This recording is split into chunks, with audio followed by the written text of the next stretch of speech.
Me, Professor Vitt, and I'm here to help you walk through this set of questions, which will be the basis for your final examination. These are the fallacy sample questions. They're available on Canvas. So a couple of things. Number one, I'm going to try and be as brief as possible and as thorough as possible. My thinking here is that this is a review video, and so you would be able to back up and rewind and hear my explanations a second time if you need to. And given that we've already covered some of these questions in class, there's a great deal of repetition, and so I don't know that you would need super long detailed explanations on the order that I would present while we're discussing these in class. So that much being said, I'm going to go ahead and start rocking and rolling in here. A couple of things. If you are following along in the document, you will notice that number one, I will change the order of these questions on the final, and I will change the order of the possible answers. That will include some new possible answers. So a number of these are A, B, C, D. I'll probably add some E's here and there. So in other words, instead of 4 options, I'll add maybe a 5th, depending on the size of the examination. And also some of the silly answers will be changed. And so it's useful to reason along with me as we're doing these, but this will not be a series of answers to the final, because the final examination, although it contains the same questions, they will look different in different orders with different distractors. Also, number 2, this is the second thing, the numbers that are present, I don't know why I call them the numbers present. The numbers present aren't exactly the same. So there's no number 9, and I think one of the 20s is gone. 22 is missing, 26 is missing, and I just didn't have time to go back and remodel all of these. So if you feel, oh gosh, he skipped number 9 or something like that, no, I didn't skip it. It's simply not there. It's a fallacy that we didn't have time to cover or was less relevant to the curriculum. Okay, that much being said, here we go. Number 1, provide the best label for the following fallacy. Quote, if you allow the legalization of same-sex marriage, then the next thing you know, people will be marrying tables and chairs, end quote. All right, there are 4 options. Appeal to outdated YouTube videos, that's a distractor. Slippery sloppiness, that's a distractor. Causal slippery slope, that's C. Or D, sloppery slip. The best answer there is C, causal slippery slope, and that's exactly what this is. The idea here is that if you allow one event to occur, you make that permissible, then another series of events will occur, and you will get this ultimate consequence, which is, an attempt to be ridiculous or somehow negative, and so we shouldn't allow the very first thing. So the answer to that one is C, causal slippery slope. Number 2, which of the following is the best example of the appeal to tradition / ancient wisdom fallacy? A, people will be talking about this test for minutes to come. B, people will be drinking this tea for thousands of years, so we should start drinking it to start the trend. C, people have been drinking this tea for thousands of years, so we should drink it too. D, this test is lit. The correct answer there is C. Obviously, D is a distractor. A is not so good because it's looking forward in time. In other words, people will be talking, and it's not really talking, it's talking about the test. And B, again, it's looking forward in time, not backwards, in order to justify the practice or the position or the claim. Number 3. Which of the following is the best example of the appeal to force fallacy? A, the rumor online is that Palpatine will possess Kylo Ren's cell phone. B, I find your lack of faith disturbing. In other words, accept my position or I will choke you out. C, the spider sense only comes along after several issues. D, if you do not sign this paper, you will not sign this paper. Okay, and our best answer here is going to be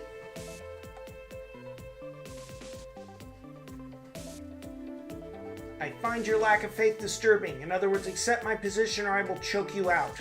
Remember, an appeal to force is an attempt to get someone to accept a position on the basis of physical force. Sometimes it's also an appeal to fear, but in this case, B is obviously the best answer. This is because A, Kylo Ren's cell phone is simply a distractor for A. C is discussing the development of Spider-Man. And D is simply a tautology. In other words, it's the same thing said twice. It's just repetition. So our best answer there is B. Number 4. Which of the following is the best example of the causal slippery slope fallacy? If you allow A to happen, then B will happen. If B happens, then C happens. If C happens, then D happens. If A happens, then D must happen. B, if A chucks wood and B tells time, then see you later.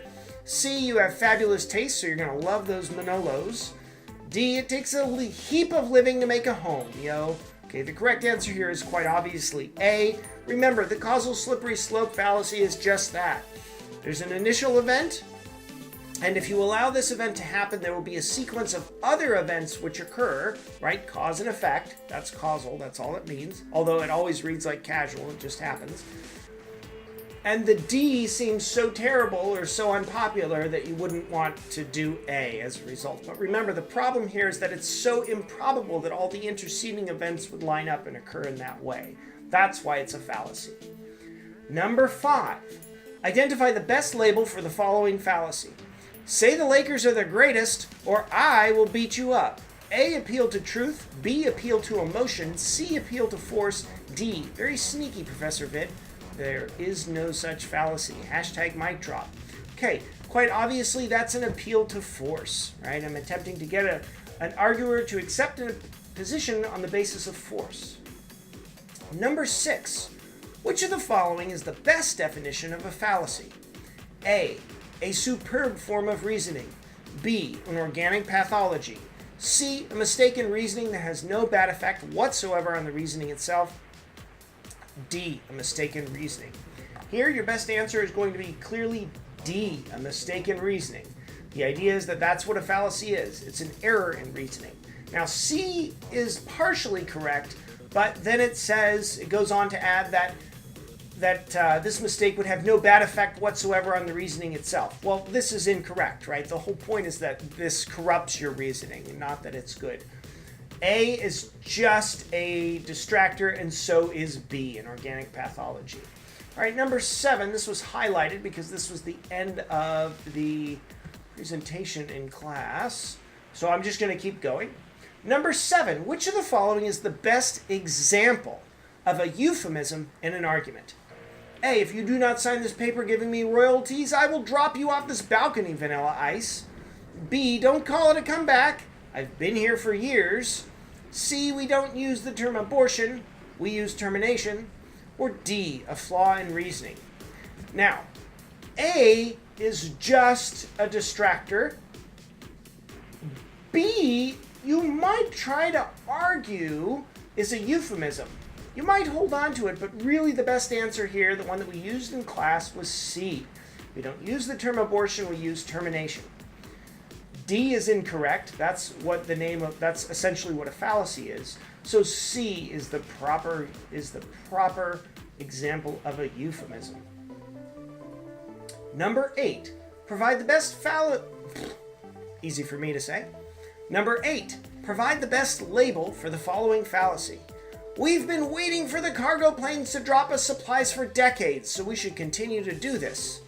A, appeal to hashtags. B, don't call it a comeback.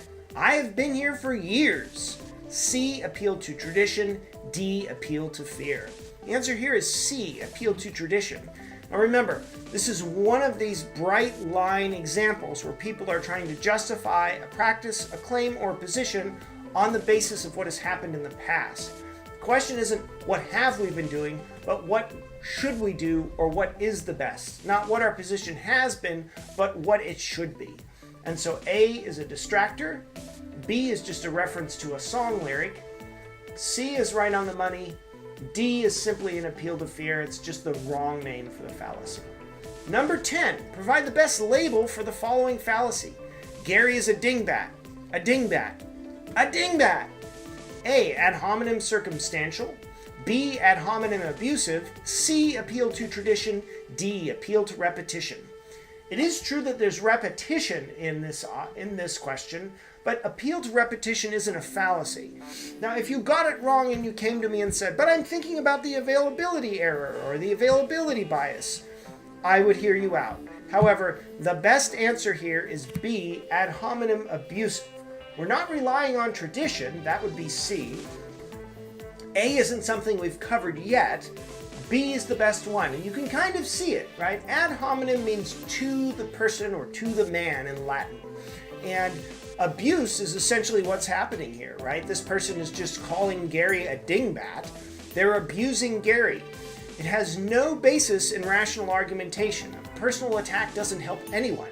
What you want to try to do, remember, is to maximize your true beliefs and minimize your false ones. Attacking someone personally halts and retards rational discussion. It doesn't promote it. So you want to avoid it because it's a fallacy. 11. Which of the following is the best example of an argument from ignorance fallacy? A. Have you and your ignorant husband discussed your affair yet? B. Good day, sir. I said good day, sir. C. Scientists cannot explain how primitive ancients could turn corners with stones to make the pyramids. We can safely conclude it was aliens. D. There are 2 examples of this fallacy provided. Now, let's work this. A is kind of strange. It's almost a begging the question fallacy, but we don't get into that much. Let's throw A out. It's a question, right? Questions can certainly be fallacious, but in this particular case, that's incorrect. B is a distractor and a weird one at that. C, scientists cannot explain how primitive ancients could turn the corners with stones to make the pyramids. We can safely conclude it was aliens. C is the best example of an argument from ignorance fallacy. The idea here is, it's called an appeal to ignorance, an argument from ignorance. You immediately concede in the form of your argument that you don't know about something. And on the basis then, apparently, of not knowing, boom, you jump ahead and say what you think it is, or you make some positive claim. But remember, if you don't know, then you have to stop. And so if you read something like Erich von Däniken's Chariot of the Gods, which claims that the advancements of civilizations such as the pyramids or something that the Mexica have done, right, that these things could not have, they just don't know. He just doesn't know how this stuff could be done. And on that basis, he says these people must have had help. Well, no, you've already stipulated that you don't know how these things were done. Then you need to stop at that point, right? You don't need to try and then make the problem worse by guessing. Number 12, provide the best label for the following fallacy.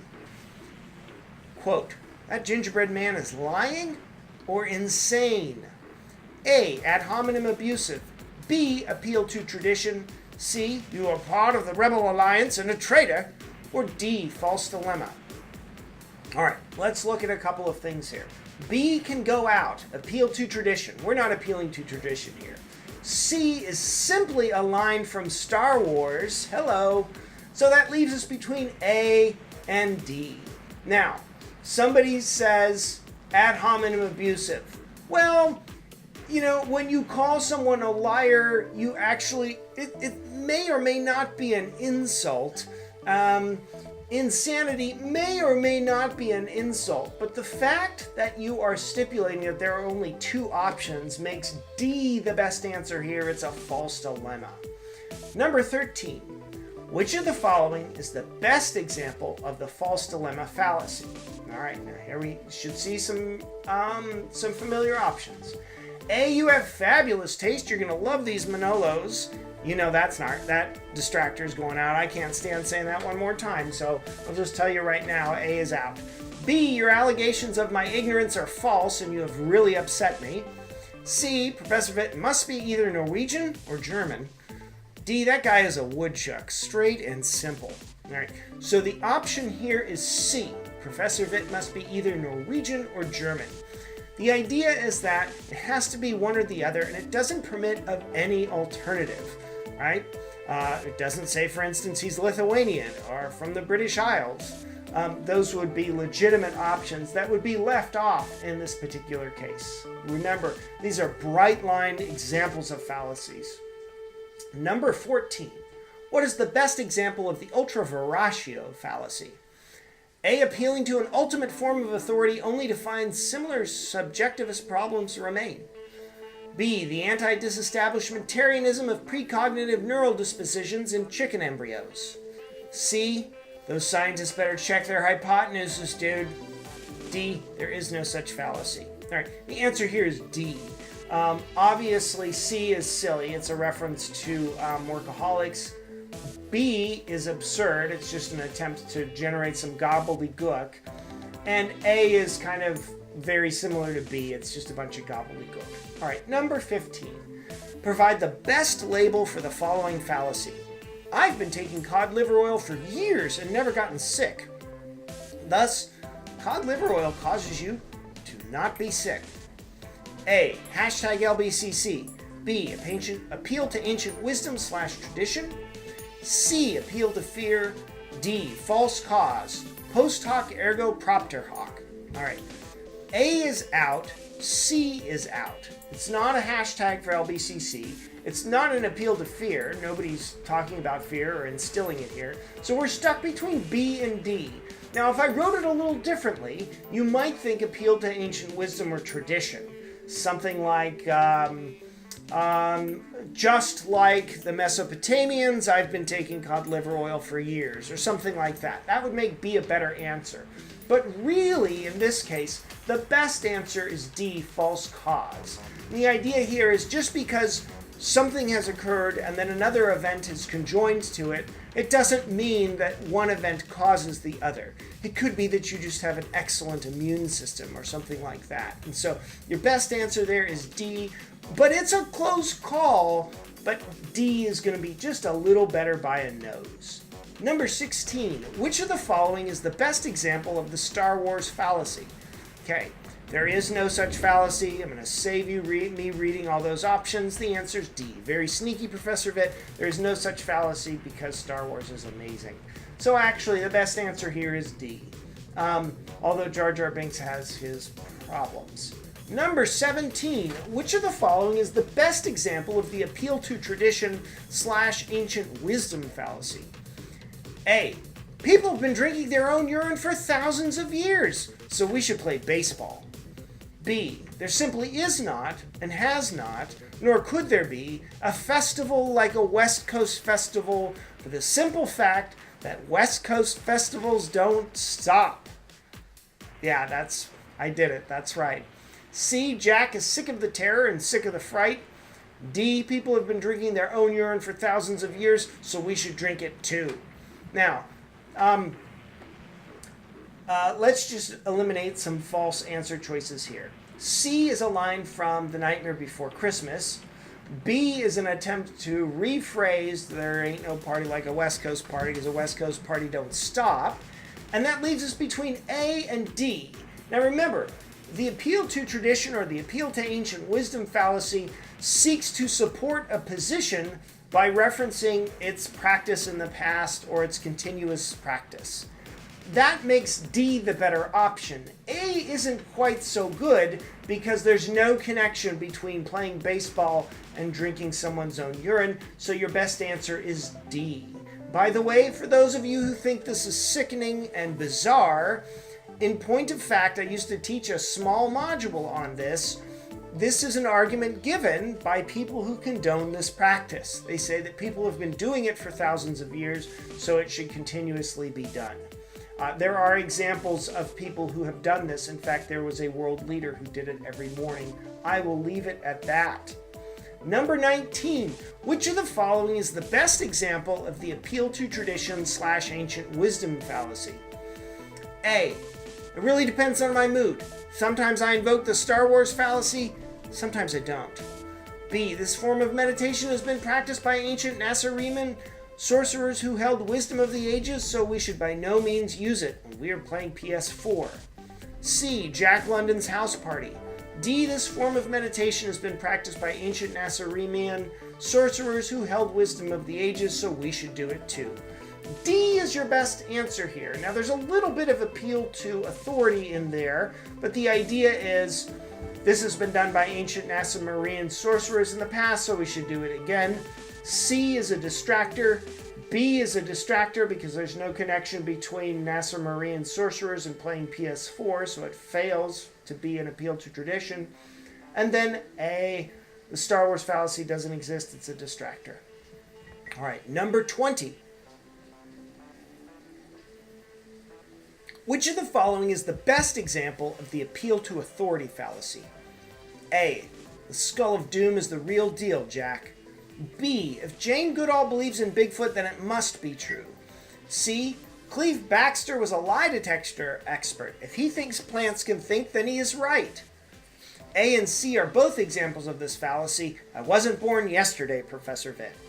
Your best answer here is going to be D. Now I'm going to change this to say there are two possible answers in the final exam. So I'll say two of these options are correct. Hold on.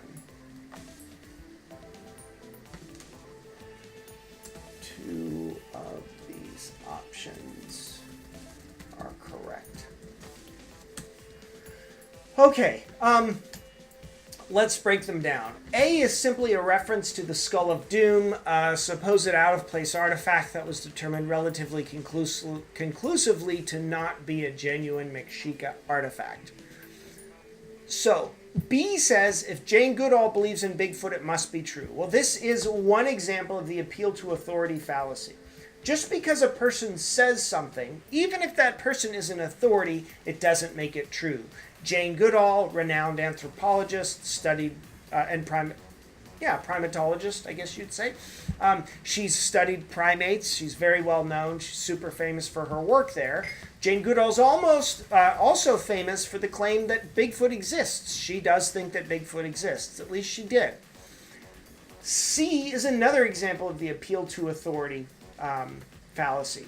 Cleve Baxter was a lie detector expert, and he actually worked for the FBI. He was the nation's foremost expert in lie detection. He hooked plants up to a lie detector and then began asking them questions. He took readings on that and concluded that plants have consciousness. Now, Cleve Baxter may be very good with lie detectors, but he doesn't know anything about plants, namely that they don't have a central nervous system. So, B and C are both options of the appeal to authority fallacy. Remember, just because a person or institution says something, that does not make that thing correct. And that is because the conditions under which a sentence is true are not the sentences under which it's uttered, at least most of the time. Number 21.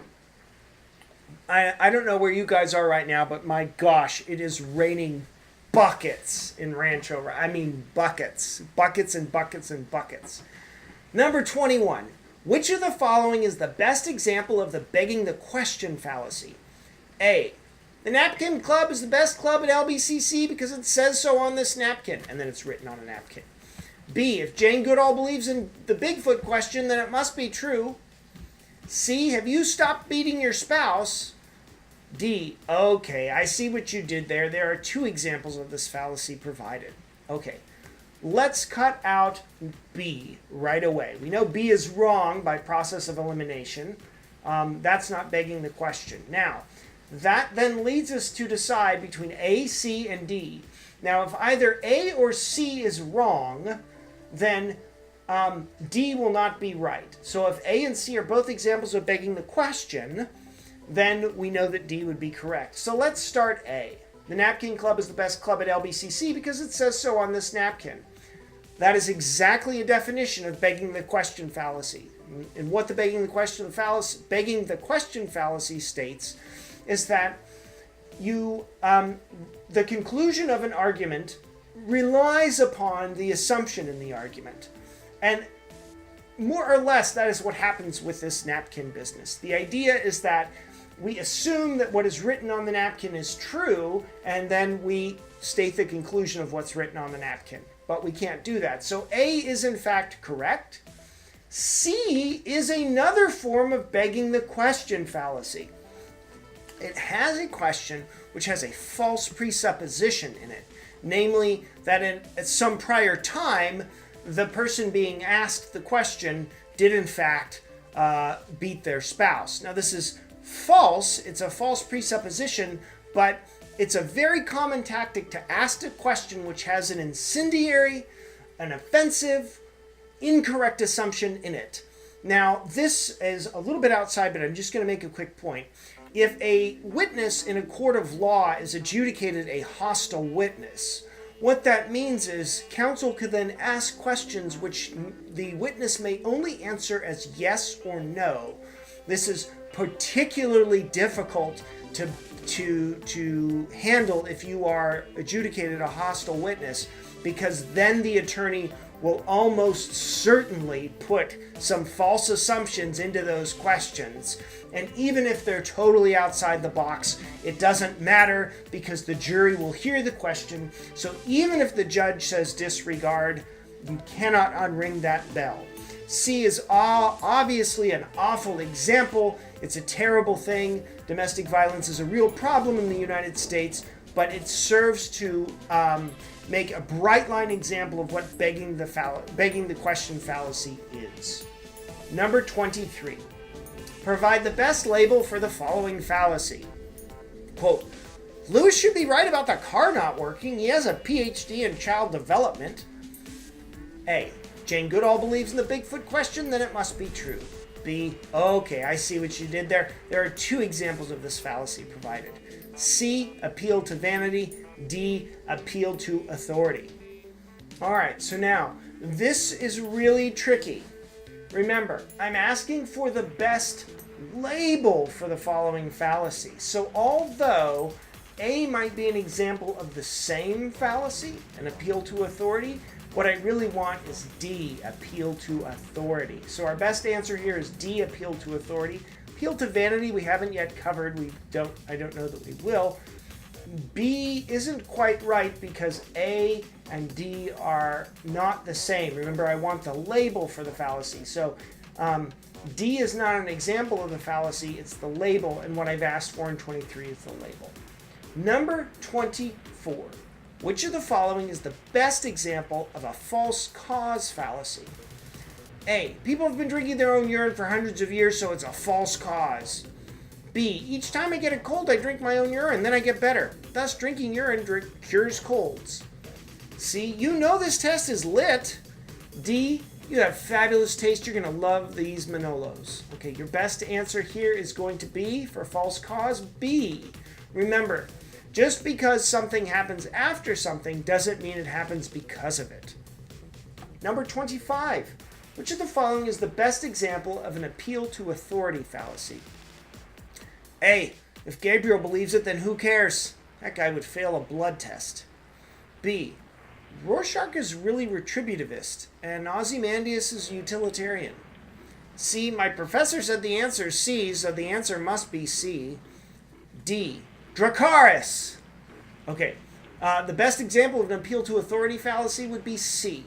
D is obviously a reference to Game of Thrones, and if you don't watch it, good for you, because it was a waste of 73 episodes of my life. A is irrelevant. It's not an appeal to authority. B is a reference to The Watchmen, and so C is the best answer. Number 27. Number 27. Which of the following is the best example of the appeal to authority fallacy? Sorry, fallacy isn't in there. A. Professor Vitt wrote one heck of an exam here. This is invigorating. B. Mr. Stanton Friedman believes in UFOs, so they must be real. C. Manchester City 6. Watford 0. Big goose egg. D. Having a tradition is a tradition, so we should have one. All right. The best answer here is not going to be C. That's a reference to a soccer game, a football match. D is just silliness. It's a distractor. A might be true. This is an amazing exam, but it's not really a fallacy. So B is our best answer. Mr. Stanton Friedman believes in UFOs, so they must be real. That would be an appeal to authority fallacy. Remember, whether or not UFOs are real in the sense that there are unidentified flying objects from another planet or dimension or something like that, that is true or false Regardless as to what Mr. Stanton Friedman believes, one's belief or statement doesn't make the statement or belief true. Number 28. Which of the following is the best example of an appeal to truth fallacy? A. No professor should use hashtags in a final exam. It seems so desperate. And there's a hashtag at the beginning of that if I didn't state it. B. I do not wish women to have power over men, but over themselves. Mary Wollstonecraft. C. There is no such thing as an appeal to truth fallacy. D. I would say the sun is the king of the planets because it is so bright. All right.